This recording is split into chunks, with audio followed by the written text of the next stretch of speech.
Indian പ്രധാനമന്ത്രി നരേന്ദ്രമോദിയുടെ കന്യാകുമാരി സന്ദർശനം ഇന്ന്. പഞ്ചതല സുരക്ഷയൊരുക്കി സേനകൾ. വിനോദസഞ്ചാരികൾക്ക് വിലക്ക്.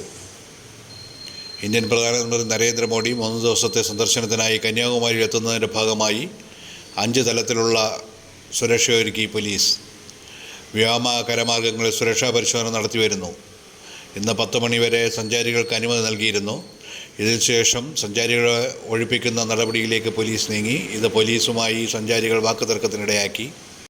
ഇന്ന് തിരുവനന്തപുരം എയർപോർട്ടിലെത്തി 3:30 ആകാശമാർഗം കന്യാകുമാരിക്ക് പോകും. തുടർന്ന് കന്യാകുമാരി ക്ഷേത്ര ദർശനത്തിന് ശേഷം വിവേകാനന്ദ മണ്ഡപത്തിലേക്ക്.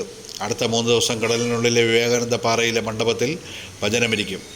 തികച്ചും സ്വകാര്യ സന്ദർശനമാണെന്നും സർക്കാർ പരിപാടി ആകരുതെന്നും ഡൽഹിയിൽ നിന്ന് നിർദ്ദേശമുള്ളതായി BJP വൃത്തങ്ങൾ അറിയിച്ചു. പെരുമാറ്റച്ചട്ട ലംഘനമാണ് ഇത് എന്ന ആരോപണം ഉന്നയിച്ച് പ്രതിപക്ഷ കക്ഷികൾ